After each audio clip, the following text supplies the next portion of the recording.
पंचांग के अनुसार प्रत्येक वर्ष 24 एकादशियां आती हैं, अर्थात एक मास में 2 एकादशियां आती हैं, एक कृष्ण पक्ष में और दूसरी शुक्ल पक्ष में। एकादशी व्रत कृष्ण और शुक्ल पक्ष दोनों ही पक्षों में अति शुभ माना जाता है और जिस वर्ष अधिक मास आता है उस वर्ष एकादशियों की संख्या 24 से बढ़कर 26 हो जाती है। इस अधिक मास को मल मास या पुरुषोत्तम मास भी कहा जाता है। इस अधिक मास में 2 एकादशियां आती हैं, पद्मनी एकादशी शुक्ल पक्ष में और परमा एकादशी कृष्ण पक्ष में।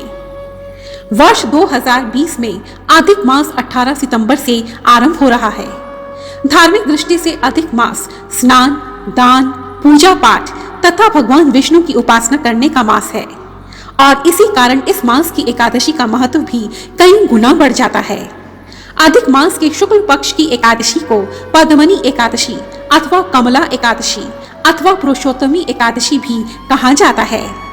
ऐसा माना जाता है कि पद्मनी एकादशी भगवान विष्णु को अत्यंत प्रिय है क्योंकि यह एकादशी 3 वर्षों में एक बार आती है।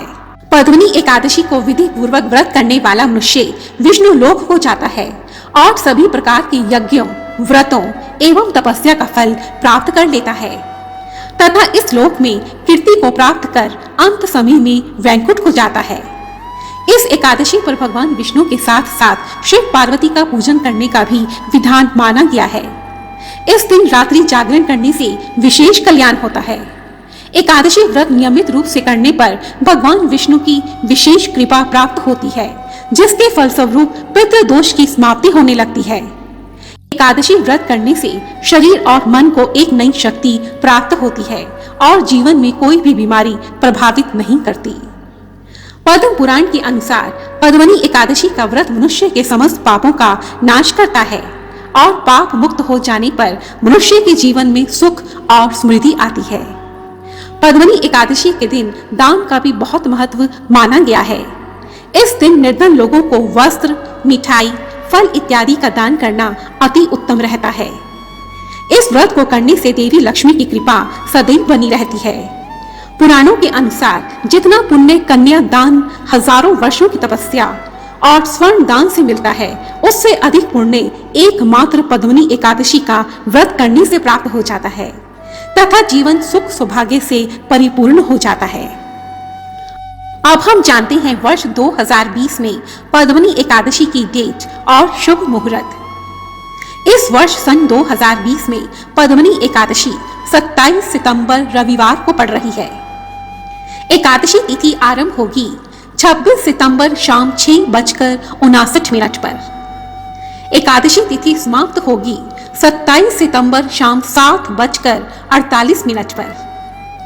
व्रत पारण का मुहूर्त है 28 सितंबर 2020 सोमवार के दिन सुबह 6:13 से 8:36 तक। अब हम जानते हैं एकादशी व्रत की पूजन विधि। एकादशी व्रत करने वाले को दशमी की रात को बिना प्याज लहसुन का भोजन लेना चाहिए और ब्रह्मचारी व्रत का पालन करना चाहिए।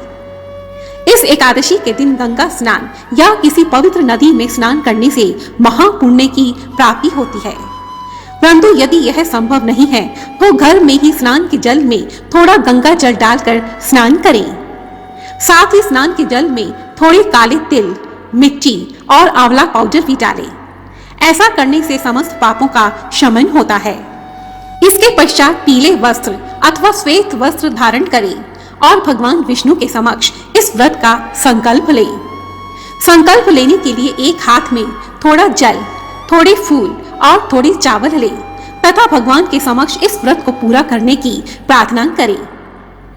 भगवान विष्णु की तस्वीर पर गंगा जल का छींटा दें तथा रोली और चावल से भगवान का तिलक करें।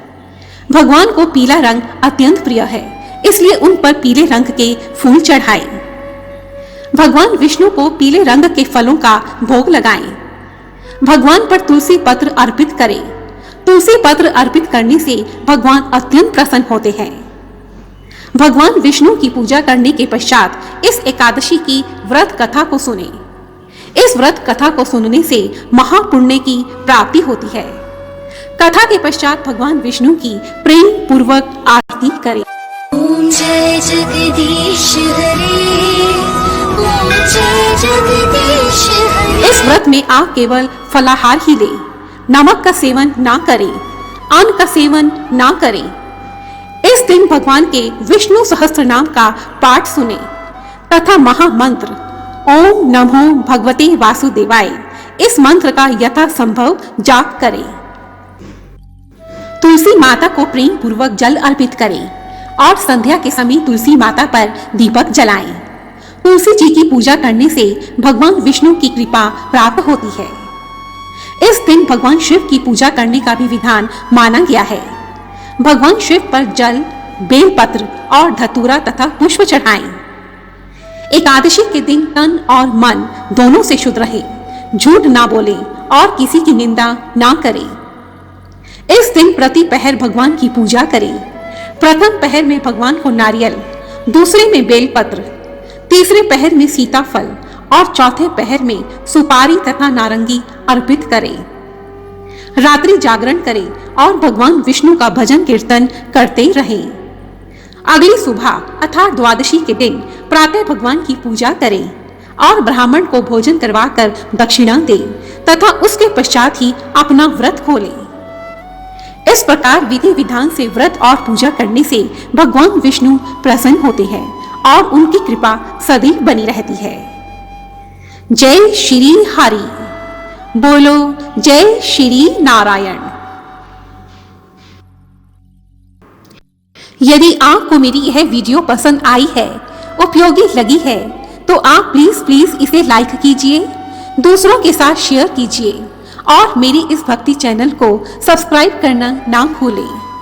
धन्यवाद। जय माता दी।